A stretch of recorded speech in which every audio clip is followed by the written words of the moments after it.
राज्याच्या परिवहन मंत्रिपदाचा पदभार स्वीकारल्यानंतर प्रताप सरनाईक हे ॲक्शन मोडवरती असल्याचं पाहायला मिळतंय। प्रताप सरनाईक यांनी पनवेल एसटी आगाराला भेट दिली। यावेळेला आगारामधील सोयी सुविधांची पाहणी केल्यानंतर त्यांनी तीव्र शब्दात नाराजी व्यक्त करत सूचना देखील दिल्या।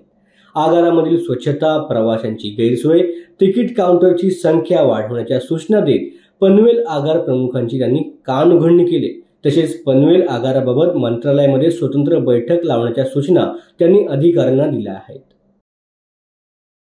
खूप साऱ्या गोष्टी महाराष्ट्रामध्ये अवस्था अतिशय दारुणच आहे।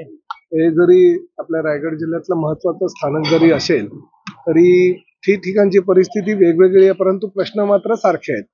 प्रामुख्याने महिला शौचालयाचे प्रश्न, पुरुष शौचालयाचे प्रश्न, थंड पाण्याची पिण्याची व्यवस्था, गरम पाण्याच्या आंघोळीची व्यवस्था, स्वच्छतागृहाचं म्हणजे ज्या पद्धतीनं स्वच्छता हवी आहे तशा प्रकारची कुठेही दिसत नाहीये। अनेक प्रश्न ह्या प्रवाशांचे सुद्धा मी ऐकलेले आहेत, आमच्या कर्मचाऱ्यांचे सुद्धा ऐकलेले आहेत। त्यामुळे सिमिलर परिस्थिती प्रत्येक ठिकाणी आहे, परंतु हा म्हणजे मी आल्यानंतर आश्चर्यचकित झालो की अतिशय मोक्याच्या ठिकाणी जवळजवळ 36,000 मीटरची जागा आपली ही आहे। त्यापैकी 34,500 मीटर जागा ही आपल्या ताब्यात आहे। 1,500 मीटर जागा अजूनपर्यंत ताब्यात आलेली नाही असं त्यांचं म्हणणं आहे।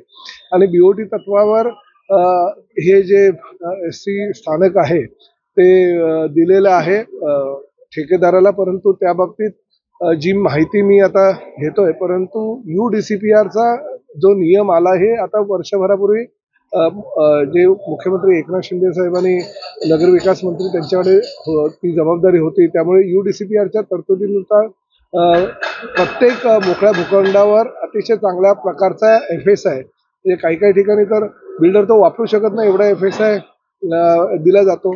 या ठिकाणी काही अडचणी सुद्धा निर्माण झाल्यात असं मला आमच्या अधिकाऱ्यांनी सांगितले की आता एअरपोर्ट ऑथॉरिटीनं हाईट रिस्ट्रिक्शन ठेवलेले आहेत, त्यामुळे परमिशन सुद्धा उंचीच्या इमारतींना मिळाली नाही। तर त्या सगळ्या ज्या समस्या आहेत हे बघून मी पुढल्या महिन्यामध्ये ह्या ठेकेदार, आमचे संबंधित अधिकारी आणि त्यांच्या काही अडचणी आहेत का ह्या संदर्भात एक बैठक आमच्या मंत्रालयामध्ये लावू आणि काही रिवाईज करू प्लॅन।